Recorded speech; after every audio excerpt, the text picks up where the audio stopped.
द्वारका सर्कलवर होणारी कोंडी गेल्या अनेक दिवसांचा प्रश्न आहे. तुम्ही पाठपुरावा करताय मात्र प्रश्न सुटत नाहीये. अधिकाऱ्यांवर हे खरं आहे की मी 1-1.5 वर्षापासून सातत्यानं पोलीस, महानगरपालिका आणि नॅशनल हायवे यांना मी सांगत होतो ते तुमचे जे आहे हे सर्कल तुम्ही काढून टाका. याचं कारण मला अनुभव आणि मी ते उदाहरण देत होते. मुंबईला हाजी अलीला ब्रिटानिया सर्कल त्याला आम्ही म्हणायचो, पण ब्रिटानियाचे त्यांनी ते मेंटेन केलेलं होतं म्हणून त्याच्यामुळे अशीच ट्रॅफिक जी आहे गोल अशी जाम व्हायची. आणि मग मी ती महापौर असताना ते ट्रॅफिक सर्कल जे आहे ते काढून टाकलं आणि प्रत्येक रस्त्यावर छोटं त्रिकोणी जे आहे ते ट्रॅफिक सर्कल चांगलं दिसावं म्हणून केलं. आता सुद्धा जाऊन पाहू शकता ते छोटे पुतळे सुद्धा त्यांनी लावले आणि पूर्णपणे सिग्नलवर जे आहे ती सगळी वाहतूक घेतली. त्याच्यामुळे तिथे आता अजिबात प्रश्न उरला नाही. तो अनुभव घेऊन मी अनेक दिवस हे सांगतोय. परंतु हे नॅशनल हायवेवाल्यांना सुद्धा त्यांनी मग 6 महिन्यापूर्वी दिल्लीला पाठवलं किंवा आम्हाला विचारावं लागेल हे सर्कल काढायचं वगैरे. शेवटी आपल्या प्रयत्नानं आणखीन यश आलं आणि ते ठरलं की काढलं पाहिजे. आता काढल्यानंतर सुद्धा जे आहे तेवढ्यावर ते होणार नाही. सिग्नल यंत्रणा जी आहे ती योग्य प्रकारे राहायला पाहिजे. ताईंनी आमदार मी वर्तमानपत्रात वाचलं त्यांचं म्हणणं बरोबर आहे की वाटेल तिथे जर तुमच्या रिक्षा उभ्या राहत असतील, फेरीवाले उभे राहत असतील तर ट्रॅफिक आणखी अडचण होणार. काही वेळा पोलीस सुद्धा गडबड करतात. वरून जे ब्रिज वरून काही ट्रक आले की बघत बसतात आणि खाली उतरले त्या पण रस्त्यातच इथे अडवतात मध्येच. तोपर्यंत येऊ दे अरे अडवायला जा, वरती जा अडवा. आता पुढे जाऊन त्यांच्यावर कारवाई करा, रस्त्यात मध्ये कारवाई करा. त्यामुळे हे लहान गोष्टीमुळे हा ट्रॅफिकवर परिणाम होतो. त्याच वेळेला हे शहराचं हा रस्ता जो आहे हा शहराच्या दृष्टीने महत्वाचा आहे. तिथे साफसफाई असली पाहिजे, कचरा असता कामा नये, तिथे फेरीवाले कुठे असता कामा नये. पण आपण त्या मुंबई नाक्यावर तरी पाहिलं तर आज तुम्हाला क्लिअर दिसेल सकाळी 6 वाजता दिवसभर असतातच काहीतरी विकत असतात लोक. सकाळच्या वेळेला तिथे असे चौकोनी पडदे लावून रस्त्यावरच आंघोळी चाललेल्या असतात. ती काय पद्धत आहे? महानगरपालिकामध्ये आमचं काम नाही. कचरा कोण साफ करणार? नॅशनल हायवे जे तुम्हाला सुविधा निर्माण करून देणार, पण पुढचं काम जे आहे महानगरपालिका आणि पोलिसांनीच करायचं आहे. पण आता आम्हाला पण शिकवतात लोक की त्यांचं काम कुठचं आणि आमचं काम कुठचं आम्हालाच कळत नाही. आम्हाला थोडंफार महानगरपालिकेमध्ये 20 वर्ष मुंबईत काम केलेलं आहे, तर आम्हाला आमचं काम नाही. ठीक आहे, तुमचं काम नाही तर आम्ही करू आता उद्यापासून हेच सांगितलं. पोलिसांनी सुद्धा जे आहे त्यांच्या कायद्यात आहे वाहतूक, गाड्यांची वाहतूक आणि प्रवाशांची वाहतूक याला अडथळा आणणारं जे काही असेल ते काढण्याचे अधिकार पोलीस ऍक्टमध्ये पोलिसांना दिलेले आहे. पोलिसांनी सुद्धा ते काम केलं पाहिजे. पोलीस आणि महानगरपालिका यांनी जे काम केलं तर सगळं बरोबर होईल. आता हे जे सिग्नल जे आहेत आता 2 दिवसात हे काम होईल. त्याच्यानंतर हे सिग्नल्स लावले जातील. तोपर्यंत पोलिसांना लक्ष द्यावं लागेल. तोपर्यंत 2-3 दिवस नव्हे 1 आठवडा तुम्ही सुद्धा टीका टिप्पणी करणं सोडून द्यायला पाहिजे. अरे काम चालू आहे. तर थोडी अडचण होणार. भिवंडी बायपासवर काम चालू आहे, अडचण होते ना. परत एकदा काम सरकार काढले तरी जाम. अरे काय जाम, काम तर चालू आहे बाबा, जरा होऊ दे पूर्ण, सिग्नल बसू दे, मग तुमचं जे आहे ते व्यवस्थित होईल. आणि मग कुठून किती वेळ ते सिग्नल चालू ठेवायचा. हा हायवे जो आहे आपण म्हणतो त्याच्यावर जास्त वेळ चालवावा लागेल, सिग्नल जास्त वेळ, आजूबाजूच्या रस्त्यावर थोडं त्याच्यापेक्षा कमी, याचा छान अभ्यास करावा लागेल. आणि त्याचं एकत्रीकरण किंवा काय म्हणायचं ते संयुक्तपणे सिंक्रोनायझेशन ते करून जे आहे मग काही दिवसांनी जे हे अगदी व्यवस्थित हे ट्रॅफिक होईल अशी मला खात्री आहे. पण त्यासाठी जे आहे महानगरपालिका आणि पोलिसांनी मदत करायला पाहिजे. नॅशनल हायवे आपलं आपलं काम करून आता निघून जाईल आणि त्यानंतर आपल्या नागरिकांनी सुद्धा हे नियम पाळले पाहिजे. आता तुमचे मोटरसायकल अमुक मग वाटेल तसे घुसतात, ते होता कामा आणि ते घुसत असते. CCTV लावून टाका, जे चुकतात त्यांना ताबडतोब. आता एवढं आधुनिकीकरण झालेलं, दंड करा, सगळं बरोबर होईल. पण सगळ्यांचे असं ना की मनात आलं पोलीस आणि महानगरपालिका वाटेल ते करू शकतो. फक्त त्यांनी विचार घेतला पाहिजे की हे माझं काम मी करणार. एवढं जर त्यांनी केलं तर तुम्हाला काही अडचणीचा ह्या रस्त्यावरती येणार नाही. तर बाकीचं काही सांगत नाही, तर एवढं तरी त्यांनी करावं. साहेब, सगळ्यात महत्त्वाचा मुद्दा जे सर्व्हिस रोड आहे तिथे गाड्या उभ्या राहतात, प्रचंड वाहतुकीची कोंडी होते. ते 2 लेन जर दोन्ही बाजूच्या मोकळ्या झाल्या तर ट्रॅफिक तिकडनं जाऊ शकते, मात्र यांच्यावर कारवाई होत नाही.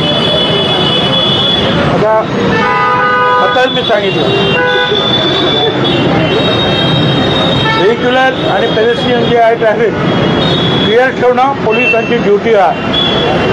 तुम्ही सांगितलं पोलीस ऑफिसर इथे सिनियर आहे, त्यांनी ते ऐकलं, त्यांनी तिथं जाऊन बघावं काय प्रॉब्लेम आहे. ठीक आहे, काही ट्रॅफिक लाईन देताना एका लाईनीत उभे राहायचो, काय करायचं नका राहू, ते काय असेल ते बघा. गैरसोय पण होता कामा नये कोणाची, परंतु ट्रॅफिकला अडथळा येता कामा नये. हे तुमचं म्हणणं आहे, ते मला पटतं.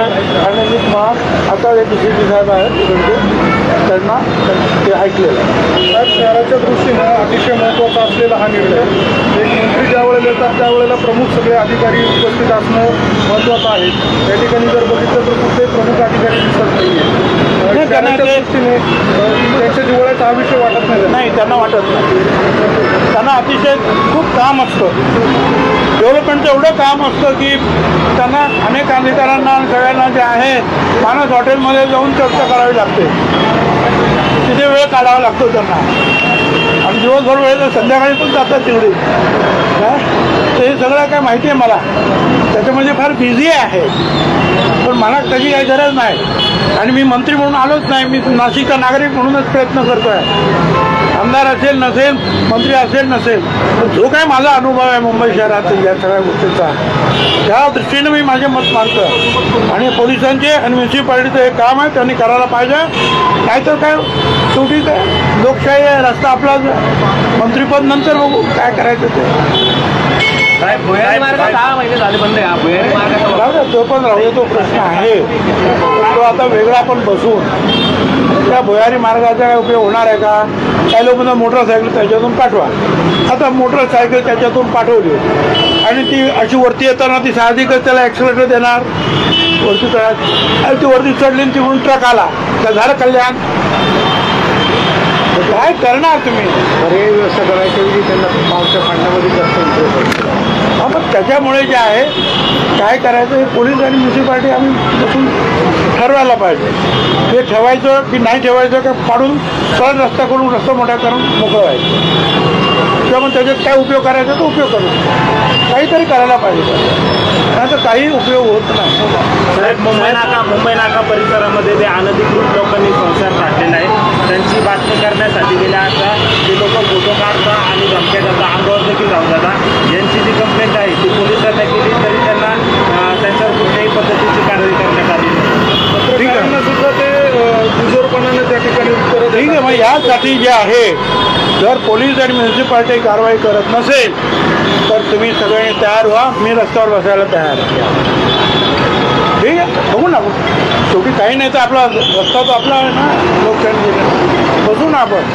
तुम्ही येत असताना त्यापूर्वी त्यांनी ते सगळे तिथून हाकलले. अहो मी ते 100 वेळा सांगितलं, महानगरपालिकेमध्ये आमचं कामच नाही आहे. पोलिसांना सांगितलं, पोलीस चौकी बाजूलाच आम्ही करून दिलेली आहे. ते हिमांशु राय होता तेव्हा, ट्रॅफिकचे पोलीस आहे ना तिथे चौकी, मी त्यांना सांगितलं अरे 2 पोलीस तिकडे जरा येऊन जाऊन चक्कर मारत जा, कोण आला का हटाव, संपला विषय. ते सुद्धा होत नाही. एव्हरीबडी इज व्हेरी बिझी, कामाचा लोड वाढलेला आहे तो. पॉलिटिकल प्रश्न आहे. सुप्रिया सुळे यांनी म्हटलेलं आहे की पाऊस आल्यावर ठरवून हातात छत्री घ्यायची की रेनकोट. दोन्ही गटाच्या एकत्रीकरणावर ते कशावर बोले हे मला माहिती नाही. वाक्य मग मी ऐकलेलं आहे. ते दोन्ही गटाच्या ह्याच्यावर बोलले का निवडणुकीच्या वेळेला कुठे आता ज्या येतात स्थानिक स्वराज्य त्यावेळेला कुणाशी अलायन्स करायचं याबद्दल बोलले. हे काय मला काही कल्पना नाही. ठीक आहे, योग्य वेळात त्यांचा काय निर्णय असेल ते करतो. आपण काल मुंबईमध्ये रेल्वे अधिकाऱ्यांची भेट घेतली हायस्पीड रेल्वे संदर्भात. साहेब, तो प्रकल्पाला फार उशीर होते असं वाटतंय तुम्हाला? असं आहे की त्याच्यामध्ये गडबड करता अजितदादा सुद्धा ते व्हावं म्हणून फार प्रयत्नशील आहेत, पण काही ना काही ते त्याच्यामध्ये अडचण निर्माण होतात. मग रेल्वेचे ज्यांच्याकडे हे काम होतं त्यांना मी बोलवलं आणि मी त्यांना सांगितलं की बा तिथे जे आहे मध्ये काय म्हणायचं ते जुन्नर भागामध्ये तिथे जवळ नारायणगाव दुर्बिणी आहेत, मोठ्या दुर्बिणी कंट्रोल करणारे असंख्य आहेत. त्यांच्यावर हे वाहतुकीचा परिणाम होता कामा आणि म्हणून काय करायचं हा प्रश्न होता. मग काही लोक शिर्डीला जाऊ दे, शिर्डीवर तसं असं सगळं चाललं होतं. त्याचा एक मध्यम मार्ग जो आहे तो काढण्यात आला, तो आम्ही तो बरोबर सपोर्ट केला. ज्याच्यामुळे त्या दुर्बिणी ज्या आहेत त्या यंत्रणेवर काही परिणाम होणार नाही आणि शिर्डीला वळसा मारण्याची काही गरज नाही. असा एक मध्यम मार्ग तो रेल्वेचा आपला असलेला आहे. तो घेऊन मी मुख्यमंत्र्यांना भेटलो आणि त्यांना सांगितलं हे असं आहे. त्यांनी सुद्धा बारकाईनं तो नवीन रस्ता जो आहे प्रत्येक गाव वगैरे बघितलं, माझ्यासमोर बघितलं. मीटिंगमध्ये असेल त्यांनी वेळ दिला मला आणि त्यांनी सांगितलं हे बरोबर आहे, आपण करून घेऊ. म्हटलं खर्च तुम्ही करा ना तर भारत सरकारला सांगा. ते त्यांनी सांगितलं भारत सरकार वैष्णवी काय आहे अश्विनी वैष्णव ते तयार आहेत, त्यांच्याकडे घेऊन जातो किंवा आणखी उपमुख्यमंत्री आणि लोकांना घेऊन जा आणि काम सुरू करा. अरे काय लवकर काय झालं थोडंफार 2 वर्षामध्ये तर पुढे आम्हाला कुंभमेळ्यात सुद्धा उपयोगी पडेल. तर त्यांनी त्याच्यामध्ये लक्ष घालण्याचं मला आश्वासन दिलेलं आहे ते करतील. सायबर हल्ल्यामुळे अहमदाबादमधलं विमान कोसळलं असा सवाल संजय राऊत यांनी केला. ते त्यातले तज्ज्ञ आहेत, मी काय त्यातला काही तज्ज्ञ नाही. त्याच्यामुळे सायबर हल्ल्यामुळे ते कोसळलं की काय ते तज्ज्ञच सांगू शकतील आणि तज्ज्ञ बोलतील तर माझ्यासारख्या मनुष्य काय बोलणार. साहेब, नाशिक जिल्ह्यातील नैताळ या ठिकाणच्या गावकऱ्यांनी आपली भेट घेतली होती. गायरान जमीन घोटाळा त्या ठिकाणी करण्यात आलेला आहे. तब्बल 30 एकर जमीन लागली आहे. एकूणच तिथल्या गावकऱ्यांनी आपली भेट घेतलेली आहे, न्यायाची मागणी केलेली आहे. ते आहे. आता ही जी गोष्ट आहे तिथे काय होतं की आता ही रेव्हेन्यूचा हा प्रॉब्लेम आहे. रेव्हेन्यू म्हटल्यानंतर कलेक्टर आणि ते सगळे आहेत तर पहिल्यांदा कलेक्टरला सांगतो, नाही तर मग पुढे वरती काही वेळेला जे रेव्हेन्यूची काम आहेत ते सुद्धा पोलिसच करायला जातात. असं सुद्धा एका ठिकाणी घडतंय. काय कळणार लोकांनी काय गडबड केली, पोलिसच कारवाई करायला लागले. अरे तुमचं काम ते नाही आहे, तुमचं काम ते रेव्हेन्यूनी करायचं आहे आणि रेव्हेन्यूनी सांगितलं तुम्हाला की यांना काढा बिडा तर त्यांना मदत करायची. तर ठीक आहे, आता सगळ्यात प्रथा परंपरा बदलायला लागलेल्या आहेत, काय करायचं मिळतं. पण मी ते जे आहे ते माझ्याकडे आलं आहे, मी कलेक्टरला सांगणार आहे आणि काम करायला लावणार. वारी पंढरपूरला वाऱ्या निघालेले आहेत. मागच्या वर्षी मुख्यमंत्री एकनाथ शिंदे होते त्यावेळेस 20,000 रुपये प्रत्येक दिल्लीला दिले जात होते. समाधानी व्यक्त होते वारकऱ्यांचं? मला काही माहिती नाही, मी काय ऐकलं नाही. खरं म्हणजे मी आता परदेशात होतो आणि 2-3 दिवसापूर्वी झालो, तर तेव्हापासून कामाला लागलेलं आहे. पण असं काय ते मी जर माहिती घेऊन मी बोलेन त्याच्यावर. तर विरोधी पक्षात राहून मतदारसंघातील कामे होत नाही अशी आमदारांची म्हणणं आहे. तर शरद पवारांकडे आग्रही देखील भूमिका आहे की भाजपसोबत जावं. मात्र त्यांचं शरद पवारांनी स्पष्ट केलं की युती भाजपसोबत सोडून कोणासोबतही करू शकतो. आता पवार साहेबांची जी आयडियॉलॉजी आहे त्या आयडियॉलॉजीला ते धरून आहे, तर त्याच्यावर मी काय बोलू आता. त्यांचं मत सांगितलं काय मराठीला आपण काय म्हणतो त्यांचं आयडियॉलॉजी. साहेब मोखाड्यामध्ये त्यांची ती विचारसरणी जी आहे ती तशी विचारसरणीच्या विरुद्ध नाही जाऊ शकत. साहेब मोखाड्यामध्ये रुग्णवाहिका मिळाली नाही म्हणून गर्भवती महिलेच्या पोटातच अर्भकाचा मृत्यू झाला. 90 किलोमीटरचा प्रवास त्या वडिलांनी अर्भकाला घेऊन केला. आरोग्य विभागाची परिस्थिती इतकी गंभीर झाली. अजूनही जे आहे ना या आदिवासी एरियामध्ये ह्या अडचणी पाण्याच्या, या आरोग्याच्या अजूनही त्या होत आहेत. तर बघूया आता आदिवासी मंत्र्यांना सांगून जे आहे या सगळ्या गोष्टी करायला पाहिजे. आदिवासी भागामध्ये डॉक्टरसुद्धा जायला मागत नाही. सरकारचे सुद्धा अनेक प्रश्न असतात, पण मी बोलेन त्या संदर्भात. तर मनसे प्रमुख राज ठाकरे यांचा आज वाढदिवस आहे, त्यांना त्याच्या शुभेच्छा द्याव्या. शुभेच्छा. त्यांना चांगलं भरपूर मोठं आयुष्य, दीर्घ आयुष्य त्यांना लाभो आणि अधिकारी चांगली कामं त्यांच्या हातून हो, जनसेवा त्यांच्या हातून घडो आणि त्यांच्या कर्तृत्वामुळे जे आहे महाराष्ट्रातील जनतेला जे आहे अनेक चांगल्या गोष्टी उपलब्ध व्हाव्या आणि त्यांच्या कामामध्ये शुभेच्छा देतो. साहेबांकडे अमरावतीमध्ये बच्चू कडू नाशिकमध्ये होते, त्यांनी असं म्हणलं की भाजपसोबत जे अलायन्स आहे ते नैसर्गिक आहे आणि राष्ट्रवादीसोबत जो आहे तो राजकीय ॲडजस्टमेंट आहे. कोण म्हणतंय? उदय सामंत. असं का? आता आम्ही विचारावं लागेल नैसर्गिक काय, अनैसर्गिक काय, हे आपण मी त्यांना विचारेन बाबा काय नैसर्गिक कशाला म्हणतात, अनैसर्गिक कशाला म्हणतात. कारण भाजप बरोबर शिवसेनेचं जे काही अलायन्स झालं 88-89 साली, त्यावेळेला ते होत नव्हतं. त्यावेळेला वाजपेयी साहेबांनी संदेश दिला हे व्हायला पाहिजे, त्याची पण एक स्टोरी आहे. आणि ते जेव्हा व्हायला लागलं तेव्हा मी स्वतः मनोहर जोशी आणखीन काही आणि समोरून जे आहे हे गोपीनाथराव मुंडे होते, प्रमोद महाजन वगैरे श्रीमंडळ, आम्ही बसून 1 महिन्यामध्ये जे आहे हे अलायन्स घडवून आणलं. ते पण असं घडवूनच आणलं होतं. नैसर्गिक जे असतं ते असंच होऊन जातं, ते घडवून आणण्यासाठी प्रयत्न नाही करावे लागेल. त्यावेळेला काही लोकांचा विरोध होता आणि स्पष्टच सांगायचा भाजपचा विरोध होता आणि भाजप सांगत होते की हे प्रांतिक पक्ष आहे आणि आपला भारतीय पक्ष आहे त्याच्यामुळे नाही करायचं.